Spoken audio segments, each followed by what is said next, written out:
Alors, revenons sur cette fameuse rencontre d'urgence du premier ministre Trudeau avec les ministres des provinces hier en fin d'après-midi et surtout les autres sujets dont il a été question au cours de la semaine. Il y en a eu beaucoup. Nous recevons, comme tous les jeudis, notre panel de journalistes. Alors d'abord, Catherine Lévesque, correspondante parlementaire au National Post, Joël Denis-Bellavance, chef du bureau parlementaire de la presse, et la dernière, mais non la moindre, Émilie Bergeron, correspondante parlementaire pour la presse canadienne. Bonsoir à vous trois. Bonsoir. Alors, je le disais, il y en a eu des rebondissements cette semaine. Il s'est passé beaucoup de choses dans l'actualité.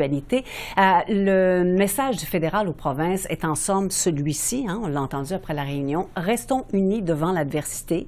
Le message des provinces est plutôt oui, mais surveillez peut-être mieux la frontière, M. Trudeau, avant de vous entendre, si vous voulez bien. J'aimerais qu'on écoute un extrait d'un discours de Pierre Poilievre aujourd'hui en Chambre. Est-ce que le premier ministre aime envahir des compétences des provinces? Il a perdu le contrôle de ses propres compétences. En fait, il est incompétent sur des compétences fédérales, comme la frontière, qui est la compétence fédérale la plus importante.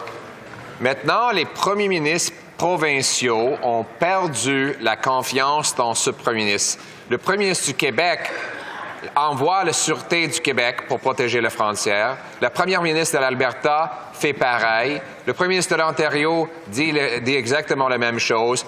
Comment peut-on faire confiance à ce premier ministre? L'honorable ministre des Services publics et de l'approvisionnement. Notre collègue parle de contrôle, de compétence et de confiance. J'ai déjà répondu à sa question il y a quelques instants. S'il y a quelque chose qui est le contrôle, Monsieur le Président, c'est de pouvoir demander sa cote de sécurité. Alors, on vient avec ça, bien sûr. Donc, est-ce qu'il y a une dichotomie entre le discours de M. Trudeau sur ce sujet-là et le discours, la réplique des provinces? On va commencer par vous, Émilie. Bien, c'est certain qu'en lisant la déclaration du premier ministre Ford hier, en sortant de la rencontre, ça donnait pas le ton nécessairement d'une équipe Canada unie. Il disait non, on veut que le gouvernement fédéral soit plus proactif au niveau de la frontière. Donc, c'est quand même pas le message que M. Trudeau aurait aimé qu'il soit envoyé en sortant de cette rencontre-là. Quand même, il faut dire M. Legault aussi, qui a dit qu'il n'avait pas entendu de réponse claire hier concernant un plan à la frontière. Aujourd'hui, il était quand même plus mesuré. Il a dit qu'il était quand même content à la période des questions à Québec. Il a dit qu'il était content d'avoir entendu Mme Freeland et M. Leblanc dire « oui, on est prêt à avoir plus de mesures additionnelles ». Donc, ça semble quand même se calmer à certains niveaux, mais c'est certainement pas le front uni que Ottawa aurait aimé voir. Êtes-vous d'accord avec ça, Catherine? Commençons par moi. Oui, tout à fait. Je pense que ce qu'on a vu cette semaine, c'est la panique au sein des provinces, et on les comprend d'ailleurs, parce qu'écoutez, des tarifs de 25 % ce serait terrible pour toutes les économies, que ce soit le pétrole dans l'Ouest canadien, que ce soit le secteur automobile en Ontario, ou encore l'agriculture ou l'aluminium au Québec. Donc vraiment, toutes les provinces ont des raisons de s'inquiéter. Mais là, ce qu'on voit, le risque actuellement après cette rencontre, c'est que toutes les provinces se mettent à faire des efforts non coordonnés. Et on a déjà vu Scott Moe, le premier ministre de la Saskatchewan, dire que lui-même allait négocier des accords économiques avec les États-Unis et qu'il allait lui-même tenter de faire des efforts de son côté. Donc là, on voit que le fédéral perd un peu le contrôle. Reste à voir si Mme Freeland, au cours des prochaines semaines, et M. Leblanc réussiront à ramener les premiers ministres des provinces ensemble. Mais vraiment, on est dans une bien différente situation de ce qu'on a vu en 2016. Mais l'autre question aussi, j'arrive à vous, Joël Denis, c'est est-ce que M. Trudeau peut demander ça aux provinces alors que les provinces pourraient lui répondre « oui, mais M. Trudeau, on ne sait pas si vous allez être là encore l'année prochaine pour négocier avec M. Trump ». Exactement. C'est ce qui place le gouvernement Trudeau et M. Trudeau lui-même dans une position de faiblesse parce que tout le monde a des doutes au sujet de son avenir politique compte tenu des sondages que l'on voit. Aussi, ce que j'entends venant de Washington, c'est que l'administration Trump est aussi conscient que M. Trudeau est dans une position de faiblesse et va tout faire pour déstabiliser M. Trudeau et son gouvernement au cours des prochains mois, d'ici la tenue des prochaines élections fédérales. Donc, ça fait en sorte qu'on entend des discours qui semblent tirer dans toutes les directions de la part des provinces. On a vu Doug Ford dire qu'il faudrait peut-être conclure un accord de libre-échange avec les États-Unis et larguer le Mexique. Et ça fait en sorte que la position canadienne, elle est diffuse, elle est contradictoire, on ne parle pas d'une seule voix. Et si les libéraux pensaient pouvoir reproduire l'équipe Canada qui avait été rassemblée au moment où M. Trudeau avait affronté M. Trump pour la première fois, je pense qu'ils se bercent d'illusions. On n'aura pas la même dynamique, d'autant plus qu'il y a des premiers ministres qui sont furieux contre Ottawa concernant certaines politiques. Donc, tout ça va se faire sentir. Et le grand perdant dans tout ça, c'est la position canadienne. On s'affaiblit au fur et à mesure que M. Trump se rapproche de la Maison-Blanche. Nous sommes encore à quelques jours, à une cinquantaine de jours de l'arrivée officielle de M. Trump. Il n'est pas en poste officiellement encore. Et déjà, son retour au pouvoir éventuel sème un peu la zizanie au Canada. Bon, alors, qu'est-ce qu'il faut faire dans ce contexte-là? Est-ce qu'il faut se tenir debout un petit peu plus? Parce qu'il y a eu plusieurs critiques aussi. Il y a des gens qui disent, écoutez, on a l'impression que le Canada fait de l'aplaventrisme avant même que M. Trump arrive au pouvoir. Alors, quelle serait la meilleure attitude à avoir?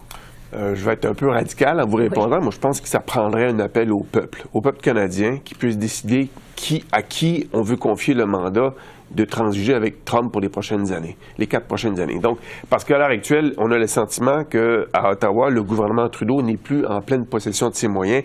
Il a de la difficulté à faire adopter des projets de loi. Alors, comment peut-il négocier face à Donald Trump, qui, lui, se sent investi d'un pouvoir presque divin à l'heure actuelle, si je peux dire, ayant le contrôle de la Maison-Blanche, ayant le contrôle du Sénat et aussi de la Chambre des représentants. Donc, et également, l'entourage de M. Trump n'a pas dit des mots qui sont très élogieux envers M. Trudeau. Donc, moi, je pense que M. Trudeau rendrait un service à l'ensemble de la population canadienne, à savoir, est-ce que le peuple canadien peut décider, trancher, qui doit servir les Canadiens dans le cadre des 4 prochaines années pour affronter Donald Trump. Donc, déclencher des élections, ce serait la meilleure chose à faire, Catherine? Bien, ce serait une solution, certainement. En même temps, Pierre Poilievre, on n'a pas eu beaucoup d'autres détails sur ce qu'il ferait, là, à part de dire qu'il combattrait le feu avec le feu. Donc, on ne sait pas exactement ce que ça veut dire. Mais moi, je nous dirigerais vers la réaction de la présidente mexicaine que j'ai trouvée très intéressante. Elle qui vient d'arriver en poste, on n'est pas dans la même situation que M. Trudeau, mais elle qui a dit, en fait, qu'elle allait, elle aussi, imposer des tarifs. Et elle a nommé carrément les compagnies d'automobiles, d'ailleurs, qui font affaire au Mexique et qui feraient pression, on s'imagine, auprès de l'administration Trump. Et elle a réussi à avoir une rencontre avec M. Trump qui a semblé se calmer par la suite. Donc, c'est la tactique Trump. En fait, lui, il fait des grandes déclarations. Il faut comme répondre avec des grandes déclarations, mais on voit que c'est vraiment pas dans cette direction-là qu'on s'en va au Canada. M. Trudeau, cette semaine, a dit qu'il n'a pas l'intention de s'engager dans une guerre de tarifs. Alors là, mais bon, en même temps, avec cette menace-là qui plane au-dessus de nos têtes, il va falloir avoir une réponse en quelque part. Et on l'a fait par le passé quand il a imposé des tarifs sur l'aluminium et l'acier. Comment tenir tête à Donald Trump? Parce que c'est de ça dont il est question, finalement, là. C'est vrai ce que Catherine souligne, la liste des produits sur lesquels il pourrait avoir des contre-tarifs, disons, canadiens, c'est quand même étonnant qu'on n'en ait pas vu une encore. On s'en tient à rappeler, Mme Fullen rappelle, on avait répliqué la dernière fois dollar pour dollar. C'est quand même un peu étrange qu'on n'ait pas déjà sorti une liste. Donc, on parle maintenant d'élaborer. Oui, c'est ça, de pouvoir parler de choses concrètes avec M. Trump. Mais regardez, si vous faites ça, nous, on va faire ça. Puis c'est un peu de cette façon-là, je pense qu'il faut lui répondre. Je suis assez d'accord avec cette analyse-là de Catherine. Et pourquoi on ne l'a pas en ce moment? Ça, je me le demande. Honnêtement, je me le demande. On semble vouloir se dire non, on est des amis, avoir un ton plus amical, mais c'est pas ce ton-là qui, je pense, peut marcher avec M. Trump. Il reste peu de temps, mais j'aimerais qu'on parle de cet autre dossier, cette fameuse loi, vous en avez parlé rapidement, Joël Denis. Donc, alors, il n'y aura pas de chèque au printemps, finalement, mais il y aura vraisemblablement, donc, un congé de taxes pendant les fêtes. Alors, comment on peut, en moins d'une semaine, annoncer une mesure tambour battant, la présenter à la Chambre des communes, retourner aux planches à dessin, l'amputer en partie, la présenter à nouveau pour la faire voter? On a l'impression qu'on joue quand même un petit peu dans une ligue d'improvisation, là. Catherine? Oui, tout à fait. On dirait que Jog Meeting a donné l'idée d'enlever la TPS plusieurs items et puis on dirait que les libéraux ont dit « Ah, ce serait une bonne idée, on va faire la même chose ». Alors, ça sent l'improvisation. Visiblement, ils n'avaient pas consulté leur propre caucus, ils n'avaient pas consulté les partis d'opposition. Les provinces non plus. Les provinces non plus. Alors là, ça crée toutes sortes de problèmes. Alors, on a décidé d'aller de l'avant avec la TPS et on a réussi à avoir cet accord avec le NPD, mais vraiment, on voit que le NPD n'est pas prêt à collaborer avec le gouvernement ou très peu. Un mot là-dessus, Émilie? Je vous garde pour le mot de la fin. Ce qui est un peu étonnant, c'est ce fameux chèque de 250 $. Il semblait avoir eu une entente, disons, des discussions avec le NPD. Et puis là, quelques jours plus tard, le NPD nous arrive et nous dit « Ah, on réalise que les étudiants n'y ont pas droit, les retraités. » Donc, c'est comme si les discussions n'avaient pas assez été claires entre les deux. Donc, il y a eu une confusion. Et puis maintenant, ces chèques-là, est-ce que ça va voir le jour? On ne le sait pas. Et puis, quand même, il y a un point que je pense à peu près tout le monde a soulevé, que M. Trudeau essaie d'avoir des votes avec ces chèques-là. Et puis ça, personne ne peut fermer les yeux là-dessus. Quelle conclusion de tirer de tout ça? C'était une politique qui était mal ficelée, qui a été mal expliquée, mal conçue.